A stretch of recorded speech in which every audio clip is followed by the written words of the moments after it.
Hello friend, welcome back my YouTube channel Roshni की पाठशाला daily current affair की class में आप सभी का स्वागत है। आज है 2 अप्रैल। 2 अप्रैल से संबंधित जितने भी इंपॉर्टेंट करंट अफेयर मैं लेकर आई हूँ आपके लिए, जो आपके एग्जाम के लिए काफी महत्वपूर्ण है। तो ध्यान से देखिएगा, की पॉइंट आप जरूर नोट डाउन कीजिएगा। आज का पहला इंपॉर्टेंट क्वेश्चन है, बसीरो डियोमाफे किस देश के राष्ट्रपति बने हैं? तो इसका राइट आंसर हो जाएगा सेनेगल। सेनेगल के राष्ट्रपति बिसेरो डियोमाफे बने हैं और सेनेगल के 5वें राष्ट्रपति होंगे डिपोमाफे। और बिसेरो डिपोमाफे 44 साल के हैं, यानी कि अफ्रीका के सबसे कम उम्र के निर्वाचित राष्ट्रपति होंगे। और वे जो हैं राष्ट्रपति मैकी का स्थान लेने वाले हैं। बात कर रहे हैं हम सेनेगल की। सेनेगल की कुछ बेसिक जानकारी देख लेते हैं। सेनेगल जो है पश्चिम अफ्रीका में स्थित एक देश है, जिसको आप यहाँ पे देख सकते हैं। और हमारा भारत यहाँ पे स्थित है। तो सेनेगल अफ्रीका में स्थित जो है सबसे स्थिर देशों में से एक माना जाता है। ठीक है, तो ये की पॉइंट आप जरूर नोट डाउन कीजिएगा। और सबसे इम्पोर्टेंट की पॉइंट है, अफ्रीका का प्रवेश द्वार भी कहा जाता है सेनेगल को। और 1960 में फ्रांस से स्वतंत्रता प्राप्त हुआ था सेनेगल को। और राजधानी है डकार और मुद्रा है CFA फ्रैंक। नेक्स्ट हम देख लेते हैं, मियामी ओपन 2024 में ऑस्ट्रेलिया के मैथ्यू एम्पटन के साथ मेंस डबल का खिताब किसने जीता है? तो इसका राइट आंसर हो जाएगा रोहन बोपन्ना ने जीता है। रोहन बोपन्ना ने मियामी ओपन 2024 के मेंस डबल्स का खिताब ऑस्ट्रेलियन पार्टनर मैथ्यू डबलन के साथ मिलकर जीता है।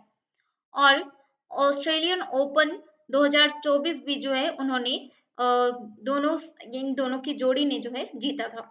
और बोपन्ना 44 साल की उम्र में एटीपी मास्टर्स हजार खिताब जीतने वाले जो है सबसे उम्रदराज खिलाड़ी बन गए हैं। और मियामी ओपन 2024 में बोपन्ना और एम्डन की जोड़ी में क्रोएशिया यानी कि क्रोएशिया के इवान डोडिक और यूएस के ऑस्टिन क्रोजी सेक को हराया है। नेक्स्ट हम देख लेते हैं मियामी ओपन टेनिस के बारे में कुछ बेसिक जानकारी। इसकी स्थापना की गई थी 1985 को। मियामी ओपन हार्ड कोर्ट पर खेला जाता है और मियामी गार्डन और फ्लोरिडा में इसका जो है आयोजन किया जाता है। 2024 में महिला एकल का खिताब अमेरिका की डैनियल कॉलिंस ने जीता है। नेक्स्ट हम देख लेते हैं, अंतर्राष्ट्रीय संस्कृति अवार्ड से किसे सम्मानित किया गया है? तो इसका राइट आंसर हो जाएगा मीना चरंदा को सम्मानित किया गया है अंतर्राष्ट्रीय संस्कृति अवार्ड से। दिल्ली विश्वविद्यालय के कलिंदी कॉलेज की प्रिंसिपल प्रोफेसर मीना चरंदा को वर्ष 2024 का अंतर्राष्ट्रीय संस्कृति अवार्ड को जो है दिया गया है। और शिक्षा व समाज सेवा के क्षेत्र में उल्लेखनीय कार्य के लिए यह सम्मान उनको दिया गया है। Socrates social research university Delhi के द्वारा जो है अंतर्राष्ट्रीय संस्कृति अवार्ड प्रदान किया जाता है प्रतिवर्ष। नेक्स्ट हम देख लेते हैं, ऑटोमोटिव टायर मैन्युफैक्चरर्स एसोसिएशन यानी कि ATMA के अध्यक्ष कौन बने हैं? यानी कि आत्मा जिसको कह सकते हैं। तो इसका राइट आंसर हो जाएगा अर्नब बनर्जी बने हैं ऑटोमोटिव टायर मैन्युफैक्चर एसोसिएशन के अध्यक्ष। अर्नब बनर्जी को ऑटोमोटिव टायर मैन्युफैक्चर एसोसिएशन का नया चेयरमैन नियुक्त किया गया है। और अर्नब बनर्जी सीएट लिमिटेड के MD और CEO हैं। ATMA देश में टायर मैन्युफैक्चरर्स का ऑर्गेनाइजेशन करते हैं, जिसे जो है 1975 में गठित किया गया था। और इसमें Apollo tyres, JK tyres, CEAT, MRF जैसी कंपनियां जो हैं इन ऑर्गेनाइजेशन में शामिल हैं। नेक्स्ट हम देख लेते हैं, सार्वजनिक खरीद के लिए दुनिया का तीसरा सबसे बड़ा ई-कॉमर्स प्लेटफॉर्म कौन बन गया है? तो इसका राइट आंसर हो जाएगा GEM यानी कि गवर्नमेंट ई मार्केट। तो भारत का गवर्नमेंट ई मार्केट पोर्टल सार्वजनिक खरीद के लिए दुनिया का तीसरा सबसे बड़ा जो है ई कॉमर्स प्लेटफॉर्म बन गया है। और वर्तमान में दक्षिण कोरिया का कॉनेप्स दुनिया का सबसे बड़ा ऑनलाइन प्लेटफॉर्म बना है। ठीक है, हमारा जो यानी कि भारत का GEM जो है वो दुनिया का तीसरा। और दक्षिण कोरिया का कॉनेप्स जो है वो सबसे बड़ा ऑनलाइन प्लेटफॉर्म बना है। ठीक है, ये पॉइंट आप जरूर नोट डाउन कीजिएगा, एग्जाम में पूछा जा सकता है। सिंगापुर के जीई बिग यानी कि बिज के बाद जो है GEM तीसरे स्थान पर है। और GEM ने इस वित्तीय वर्ष 4 लाख करोड़ रुपए से अधिक से सकल व्यापारिक मूल्य का जो है लेन-देन किया है। बात कर रहे हैं हम जीईएम की, तो गवर्नमेंट ई मार्केट पोर्टल के बारे में हम जान लेते हैं। 2016 में इसको जो है प्रारंभ किया गया था और यह जो है वाणिज्यिक और उद्योग मंत्रालय, भारत सरकार द्वारा शुरू किया गया एक ऑनलाइन मंच है और गवर्नमेंट ई मार्केट विभिन्न सरकारी विभागों और संगठनों द्वारा वस्तुओं तथा सेवाओं की खरीद की सुविधा के लिए जो है शुरू किया गया था। और वर्तमान में गवर्नमेंट ई मार्केट के सीईओ कौन है? पीके सिंह हैं। नेक्स्ट क्वेश्चन है 2022-23 में सबसे ज्यादा बाल विवाह किस राज्य में रोके गए हैं? तो इसका राइट आंसर हो जाएगा बिहार में। 161 नागरिक समाज संगठनों के गठबंधन बाल विवाह मुक्त भारत अभियान द्वारा संकलित डेटा सामने आया है और 2022-23 के डेटा के अनुसार 59,364 बाल विवाह रोके गए हैं। तो यह जो है बहुत इंपॉर्टेंट है एग्जाम की दृष्टि से। और 9,551 बाल विवाह मामलों में कानूनी हस्तक्षेप माध्यम से रोके गए हैं। यानी कि आप डेटा जो है यानी कि संकलित डेटा के सामने जो है यह बाल विवाह डायरेक्ट रोके गए हैं। ठीक है, कितने? 59,364 बाल विवाह और 9,561 बाल विवाह मामलों में कानूनी हस्तक्षेप के माध्यम से रोके गए हैं और 49,813 बाल विवाह माता पिता की काउंसलिंग और जागरूकता कार्यक्रमों के माध्यम से रोके गए हैं। रोके गए बाल विवाहों में लगभग 60% लड़कियां और 15 से 18 वर्ष वायु वर्ग की थी। यानी कि 15 से 18 आयु वर्ग की जो है यानी कि इन बीच के एज की थी। ठीक है, और 26% लड़कियां जो है 10 से 14 वर्ष की आयु की थी। तो ये जो है डिफरेंस आपको याद करनी है, क्वेश्चन कहीं से भी पूछा जा सकता है। नेक्स्ट हम देख लेते हैं सबसे ज्यादा बाल विवाह रोका गया कहाँ कहाँ पे। तो बिहार में जो है 31% बाल विवाह रोका गया है। पश्चिम बंगाल में 11% बाल विवाह रोका गया है। उत्तर प्रदेश में 11%, झारखंड में 10% और राजस्थान में 7% मामले को जो है रोका गया है। सबसे ज्यादा एफआईआर दर्ज की गई कहाँ पे? पश्चिम बंगाल में 32%, बिहार में 7%, असम में 27% और उड़ीसा में 8%, महाराष्ट्र में 6%। ठीक है, तो ये जो है बहुत ही इंपॉर्टेंट है। नेक्स्ट हम देख लेते हैं भारत में कानून के मुताबिक जो है शादी के लिए लड़कों की उम्र कितनी होनी चाहिए? 21 साल और लड़कियों के लिए 18 साल। 2006 में बाल विवाह प्रतिषेध कानून बना था और वे जो है बाल विवाह को अपराध मानता है और इस कानून में प्रावधान है कि कोई भी व्यक्ति जो है या संगठन बाल विवाह होने की जानकारी होने पर कोर्ट से उसे रुकवाने का आदेश ला सकता है। तो आपके आसपास भी अगर ऐसा होता है तो आप जो है जरूर एक्शन ले सकते हैं। नेक्स्ट हम देख लेते हैं अडानी समूह के द्वारा दुनिया के सबसे बड़े तांबा विनिर्माण संयंत्र के पहले चरण की शुरुआत कहाँ की जाएगी? तो इसका राइट आंसर हो जाएगा मुद्रा गुजरात में की जा रही है।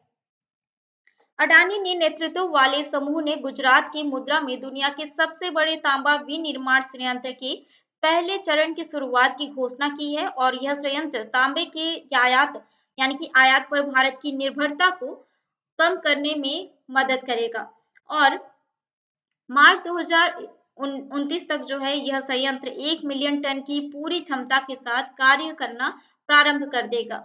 चिली चिली जो है चिली देश जो है वो दुनिया का सबसे बड़ा तांबा उत्पादक देश है और भारत में सबसे अधिक तांबा जो है कहाँ पे पाया जाता है? मध्य प्रदेश में। ठीक है, यह भी इंपॉर्टेंट है, क्वेश्चन पूछा गया है।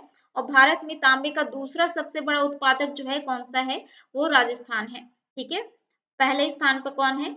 मध्य प्रदेश, दूसरे स्थान पर Rajasthan.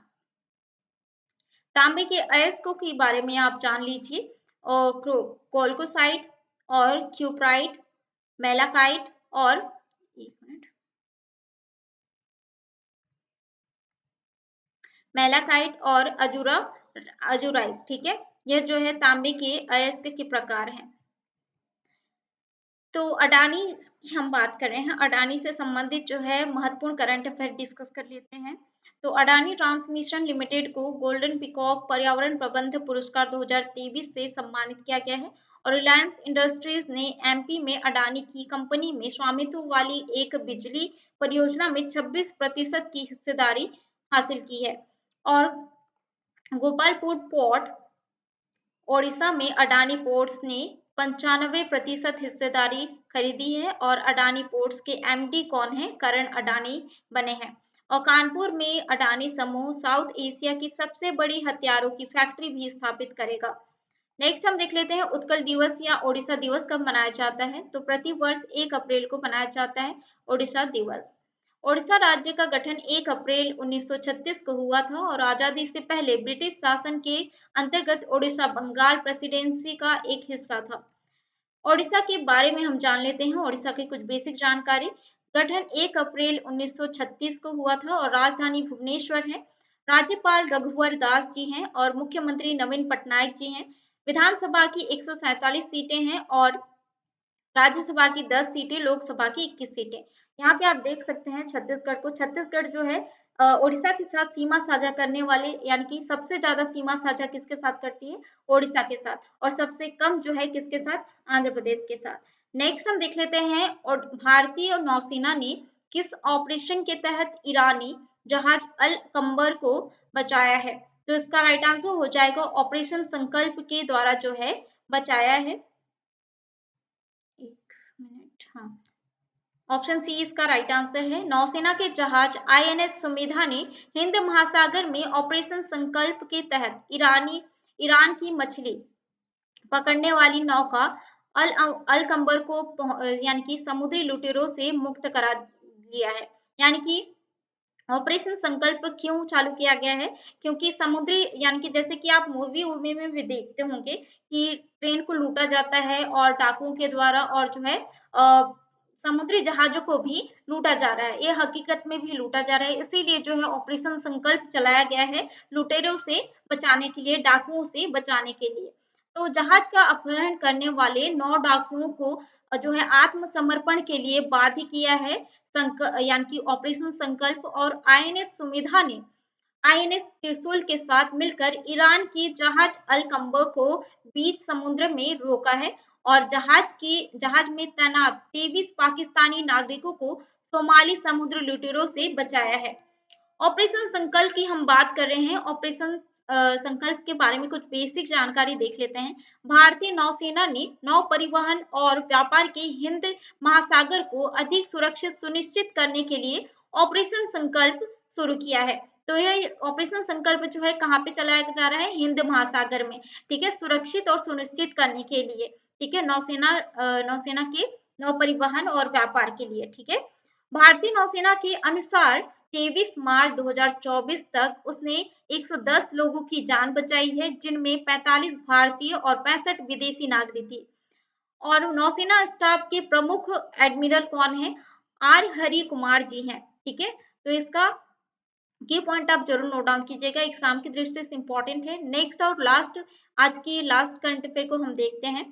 AI super computer Stargate किसके द्वारा विकसित किया जाएगा? तो इसका राइट आंसर हो जाएगा माइक्रोसॉफ्ट कंपनी, हाँ, माइक्रोसॉफ्ट कंपनी और ओपन एआई के द्वारा जो है विकसित किया जाएगा एआई सुपर कंप्यूटर स्टारगेट, ठीक है। तो इसका राइट आंसर हो जाएगा ऑप्शन ए और बी दोनों।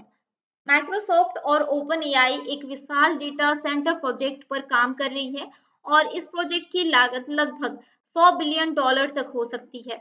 इस प्रोजेक्ट का लक्ष्य क्या है? स्टारगेट नामक एक कृत्रिम बुद्धिमत्ता यानी कि आर्टिफिशियल इंटेलिजेंस सुपर कंप्यूटर विकसित करना है।